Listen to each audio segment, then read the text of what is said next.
Well, good afternoon, everyone. Haven't been on here for a while, just to let you guys know um, some of the things I'm thinking and my observation. You know, since we elected, well, not we, but since selected the new president of the United States, just want to put my 2 cents in why I think he was selected. The global north, it's on its last leg, and he, being a demagogue as he is, he was selected to bring the United States down. With all of these crazy things he's talking about one of his phrases during the election was drill, baby, drill. Now, just think about it. Do you think the United States can compete against Saudi Arabia in oil or against Russia in oil? If he start um, energy oil war, the United States is going to lose because if Saudi Arabia increase its oil production, Saudi Arabia can be profitable, still make a profit at selling the oil at $10 a barrel. For the United States companies, the drilling companies to drill and make a profit, they have to sell their oil at $40. So if Saudi Arabia and Russia increase their production and start flooding the market with oil, who you think is going to be in the losing end? United States, because it's drilling companies cannot sustain selling oil below $40 for any long period of time. Not even for maybe 3 to 6 months. They all be going out of business. Um, you know, that's just one of the reasons. The other reason is because the global north, which is the United States and part of Europe, has been dominant in this hemisphere in this century for the last maybe 50 years. All empires, all empire must come to an end. The US and its allies is on their last leg.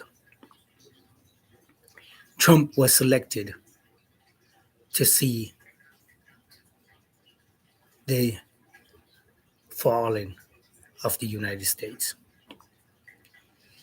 That's the only reason he was selected, because of his rhetoric and people believing in him and don't realize that they're getting hurt. Just gonna give you an instance. I just came back from the supermarket. I used to pay $6, roughly between $4 and $6 a dozen for eggs. A dozen eggs now is almost $9. The prices are going up. The other thing is he's talking about deporting all these Mexicans who work in the fields. It's the Mexicans who work all of these odd jobs, cutting lawns, doing all of these crazy stuff. Not crazy stuff, but doing all of these odd jobs. Who are they? The Mexicans. So when they leave, who's going to do those jobs?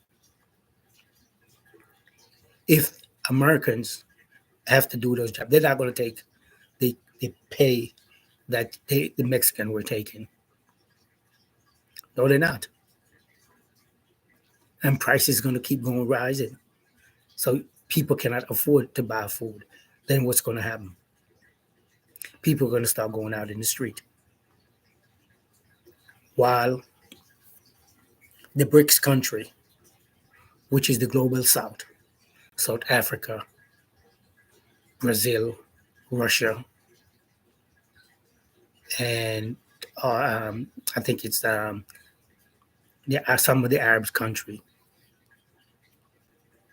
they have all the resource. If you read up and dig into history, the country that has the most resource in this world, you could combine the wealth of the United States and Europe, cannot reach the wealth that this one single country in Africa has, and that's the DRC, the Democratic Republic of Congo. They have the most resource in all the countries in the world combined. They're the richest country in the world, but yet they are the poorest. You know why so many wars and chaos is going on in the DRC? Is so that the global West, which is the United States, Europe, mainly France, trying in down there, and China and a couple other countries are down there stealing the resource. As soon as the Africa Union get itself together,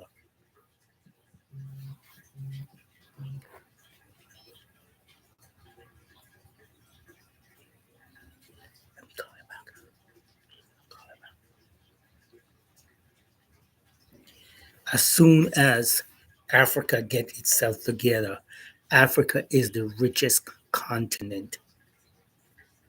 Africa has everything that the world wants.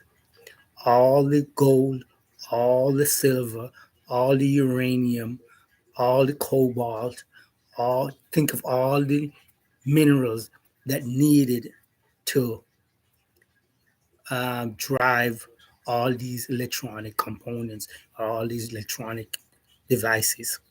All the materials are coming from Africa. So the global north, the global south is getting itself to their bricks. They within the next year, they be coming out with their own currency. Once they comes out with their own currency, all the countries, well, most of all the countries in the world, will be able to avoid using the US dollar. That's the biggest way how the US makes its money, by other countries using their money for trade, because other countries has to pay a fee to use it. Once they stop using it, a huge income, the US is going to lose a huge income. And with all the other chaos is going on, for one thing, the US is too arrogant. The multi-rich, multi-millionaires in the US and in the world, they are tired of the arrogancy of the United States. If you look where the big money is going, look where Warren Buffett is investing his money today. It's in China. Bill Gates, what's his name from Amazon, all of them are investing their money in China and in the global south, and mostly in Africa. Most of them are buying up properties in Africa because they know the minerals are there. Once in the American industry collapse, the largest industry here in the United States is the military industry, and that has kept the country going for several decades. The military industry is coming to an end. So, which means a lot of people is going to start losing jobs. If the only way you can avoid these things is to move out or make sure you have savings that you can survive on, because I think within the next year, there's going to be a lot of demonstration, a lot of violence. All of these people going home. Trump is sending home all these Mexicans, all these Spanish, people from the Caribbean and Africa that's doing the menial jobs here. Who's going to do those jobs? Yeah, we're going to have to start to do some of those jobs. Part of the reason why they were talking about years ago that you don't need a college education to do certain jobs because they know this was coming. They knew this was coming. The elite who controlled the money, they knew this was coming. So they was trying to dumb us down, tell us we don't need to go to school and get a college education, just go learn a trade. Because they know that's where they're going to put us, in the factories and in all these different industries. And they don't want you to think that you're so smart that you can use this, do this job. So they're telling you don't go to school, don't get an education.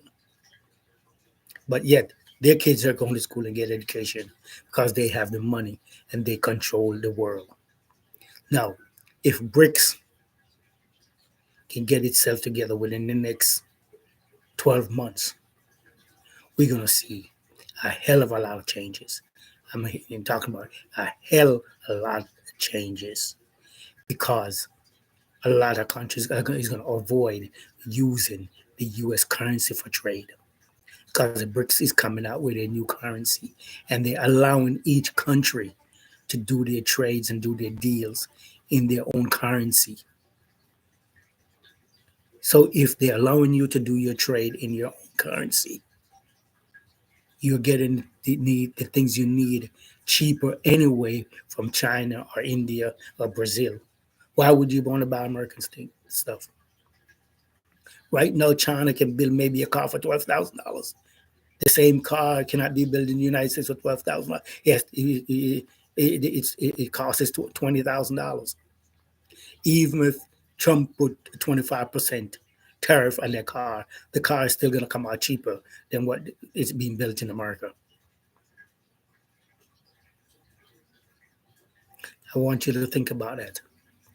And there's a lot of things that is built overseas in China or in India and in the Philippines, down there in the global south. They can build stuff for a lot cheaper because their production, their input that they have to put in for human resource a lot cheaper than the north, than the global north. So they can produce things a lot cheaper. And now they're coming up with these BRICS. BRICS is gonna it's the last nail in the coffin for the United States, as the empire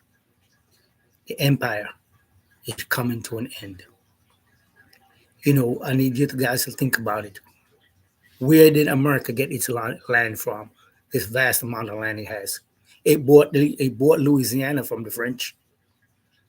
It stole the South, the Northeast, part of the South, California, Mexico, not Mexico, Texas, Arizona, Colorado, California. That came from Mexico. That was Mexico at one point.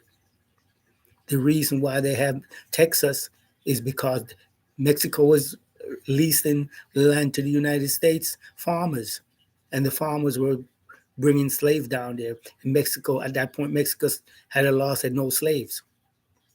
The farmers created a war against Mexico,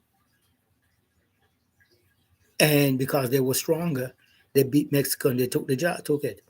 The same thing they did with California and all of in the West. All that was Mexico.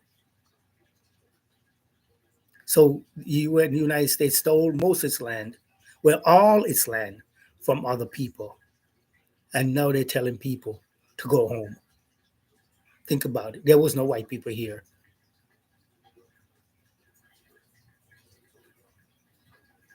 There was no white people here 200 years ago, 300 years ago. It were blacks. We were here before. We were in the Caribbean. We were in South America. We were in Africa. We were in Europe. But yet, these people are telling us to go home. When they brought us here, they stole us and brought us here.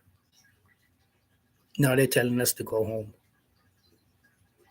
And isn't that ironic? Ironic. They're not from here, but yet they're telling you to go home. They're from Europe. There was nothing great about Europe. Go back and look at Europe in a couple hundred years ago. Most of the European countries was at war against each other. The British didn't like the French didn't like the French, the British, German didn't like the German didn't like nobody, the Irish didn't like nobody. The Irish and the British was fighting. Everybody was fighting against each other. The Moors brought civilization to Europe more than once. Who are the Moors? They're black people from Africa. You know, I can go on, but I'm just going to stop here, and I want you guys to think about it. Think about the things that's going on. Think about it. I just want to leave you with one other thing. This DEI that he's talking about scrapping. Who you think benefits mostly? Which race or which sector of people you think benefit more from the DEI program that was implemented? Was white women. It wasn't blacks. It was white women. Now they're talking about scrapping DEI. Who you think is going to be affected more? White women. They're going to be squeezed out of their jobs. Blacks didn't have most of those jobs. It was white women who became president or vice president or these high up jobs. They got most of these jobs. No, they're being squeezed out.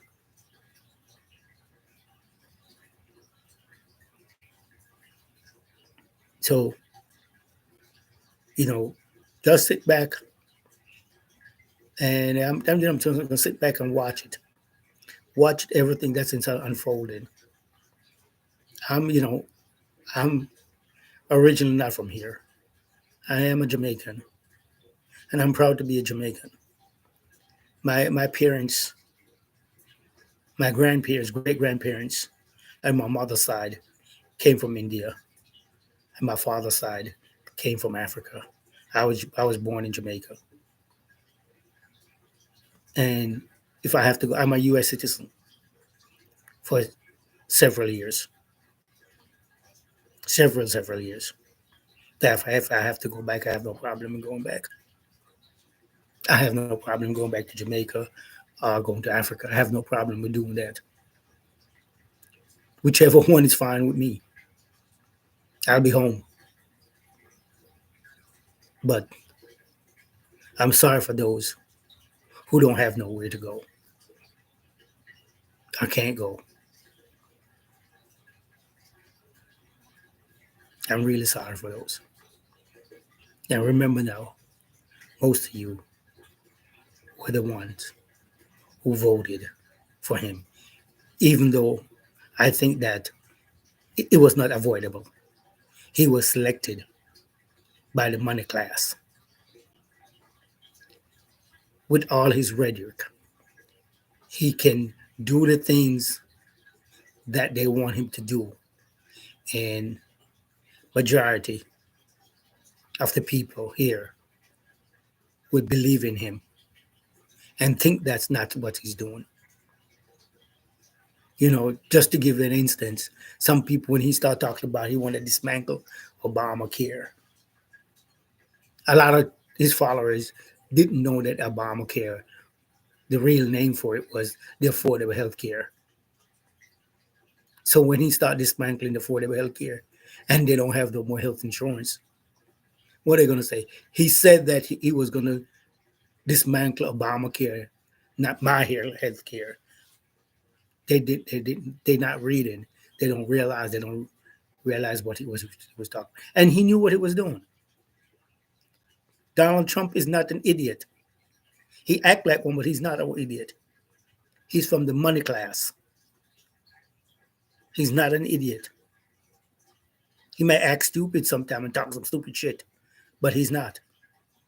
He's part of the money class. And he knew what was coming. And he knew what he's going to do, what he was put there to do. And that's what he's doing. So, again, folks, goodbye. See you next time. And I wish you all the best. And it's only one thing: peace and love. Love thy neighbor as you love thyself. You know, in Jamaica, we would say, one love, Jah, Rastafari.